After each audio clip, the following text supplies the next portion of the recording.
O que é a não violência? Ela é a mesma coisa que o pacifismo? De onde vem essa ideia? Ela realmente funciona? O Lado Bom do Mundo começa agora uma série de vídeos sobre o tema, começando por dois de seus nomes mais importantes, Leon Tolstói e Mohandas Gandhi. Leon Tolstói foi um grande escritor russo que influenciou diretamente o nascimento da filosofia da não violência. Entre seus livros, um dos mais famosos é Guerra e Paz, mas foi com outro, chamado O Reino de Deus está em Vós, que ele acabou fortalecendo o surgimento da não violência. Nesse livro, o Tolstói propõe um jeito de organizar a sociedade se baseando nos ensinamentos de Jesus. Você provavelmente já ouviu falar em dar a outra face. Para o Tolstói, isso significava que era preciso abolir toda forma de violência, mesmo se ela fosse usada para autodefesa. Jesus influenciou Tolstói, e o Tolstói acabou influenciando um outro cara famoso, Mohandas Gandhi. O Gandhi foi um advogado indiano que teve contato com as ideias de Tolstói na época em que a Índia vivia sob o domínio da Inglaterra, através de cartas trocadas pelos dois. Além de ler a obra de Tolstói, o Gandhi também tinha contato com o Jainismo, que é uma das religiões mais antigas da Índia. Com o Jainismo, Gandhi conheceu o princípio da Ahimsa, que é o princípio de não causar mal a outros seres vivos e nem a si mesmo. Você pode estar pensando que o Gandhi e o Tolstói estavam falando sobre aguentar a violência passivamente, sem fazer nada, mas o princípio não tem nada a ver com apanhar calado, muito menos com ficar parado. Para você entender a abrangência das ações não violentas, é melhor conhecer o que já foi feito por aí. Uma das ações mais famosas é do próprio Gandhi e ficou conhecida como a Marcha do Sal. Em 1930, a Inglaterra monopolizava a produção do sal e dos tecidos na Índia.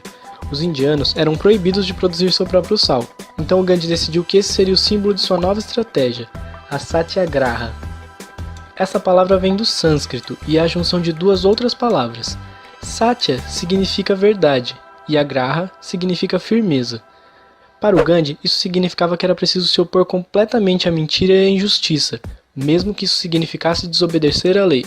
O sal seria perfeito para pôr essa filosofia em ação e mostrar que o controle da Índia dependia da cooperação indiana e não da coerção britânica.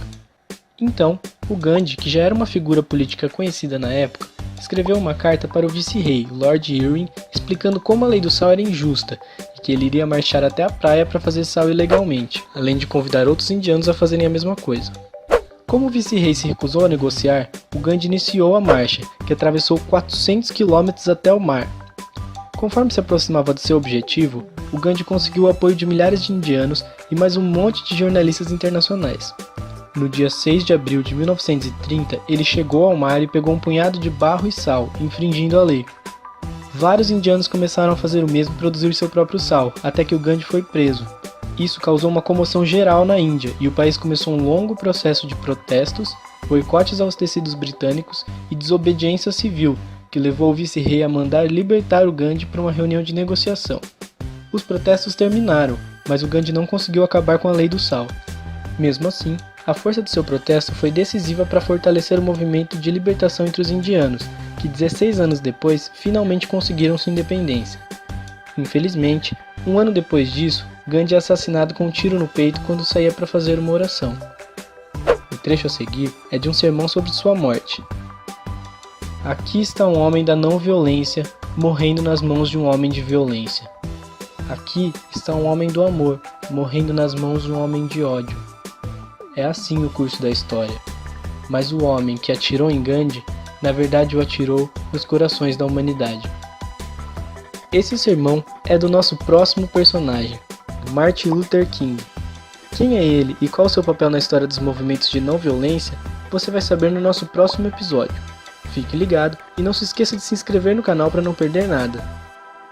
Começa agora o segundo episódio da série Bom Saber, sobre a história da não violência.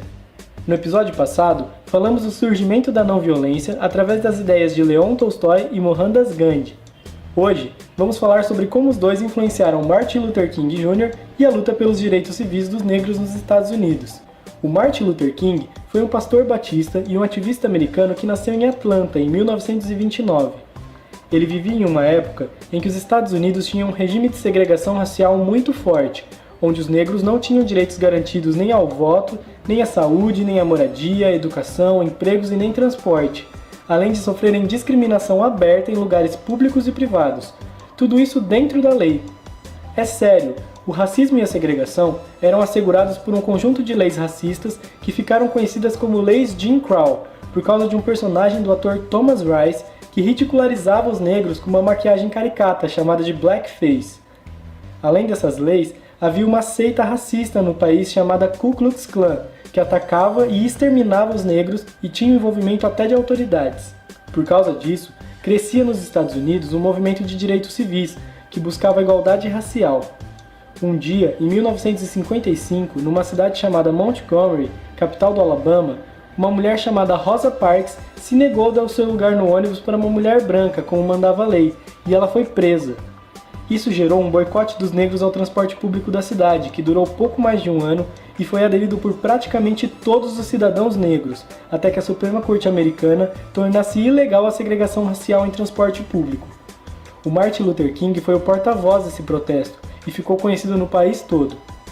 Em 1959, o Martin viaja para a Índia para estudar as técnicas de protesto do Gandhi e como ele conseguiu libertar o país dos ingleses através da não violência e da desobediência civil. Um ano depois, ele começa uma série de protestos nos Estados Unidos contra o racismo e a segregação, pelos quais ele foi preso diversas vezes, acusado de incitar a desordem pública. Um dos mais importantes foi a Marcha sobre Washington, em 1963, onde quase 250 mil manifestantes, negros e brancos, exigiram o fim do preconceito racial. Nela é proferido o discurso I Have a Dream, ou Eu Tenho um Sonho, um dos discursos mais famosos da história, que pressionou o presidente americano John Kennedy a criar a Lei dos Direitos Civis, que proibia a segregação em todo o país. O Martin recebeu em 1964 o Prêmio Nobel da Paz, o que dava reconhecimento internacional à legitimidade de sua luta e o consagrava como líder do movimento pela igualdade racial. Em 1965, acontece a Marcha de Selma Montgomery, capital do Alabama, pedindo direito ao voto aos negros e em protesto contra a morte do ativista Jimmy Lee Jackson, que foi assassinado pela polícia dentro de um restaurante e na frente de sua família, após uma marcha na cidade de Marion. A primeira marcha foi organizada por James Bevel e Amelia Boynton, com 600 manifestantes. A marcha sofreu tanta repressão da polícia que ficou conhecida nacionalmente como Domingo Sangrento e despertou o apoio de diversas pessoas no país, incluindo Martin. A segunda marcha ficou conhecida como Terça da Reviravolta e foi organizada por Bevel, Diane Nash e pelo próprio Martin 2 dias depois, além de ter atraído gente do país todo para apoiá-los. Quando o movimento pediu uma liminar na justiça para que a polícia não impedisse a marcha, ela foi proibida pelo juiz. Para evitar outro massacre, o Martin Luther King decidiu que quando os manifestantes encontrassem a polícia no final da ponte Edmund Pettus, eles realizariam uma oração e voltariam. Isso deixou os manifestantes confusos e frustrados, mas evitou o confronto. A terceira marcha reuniu 8.000 pessoas no início da caminhada e chegou a juntar 25.000 nos degraus do Capitólio do estado do Alabama.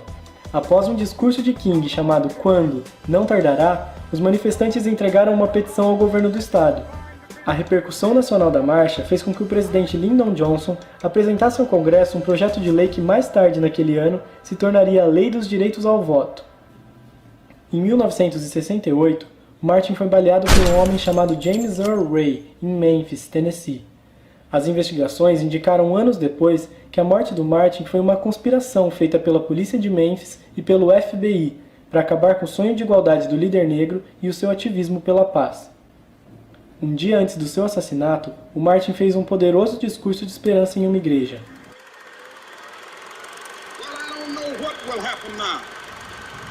We've got some difficult days ahead,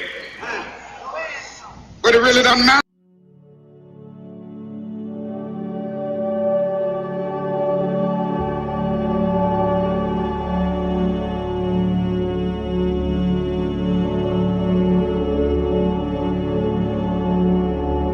Longevity has its place, but I'm not concerned about that now.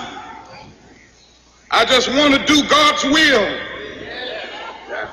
and He's allowed me to go up to the mountain, and I've looked over, and I've seen the promised land. I may not get there with you, but I want you to know tonight that we as a people will get to the promised land.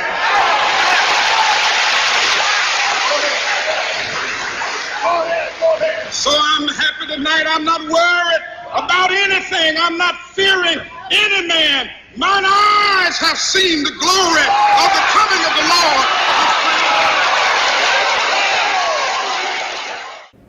Os 12 anos de ação não violenta de Martin Luther King Jr. trouxeram mais conquistas aos negros americanos do que os 350 anos anteriores. Além de assegurar um país menos racista, ele inspirou movimentos parecidos ao redor do mundo todo.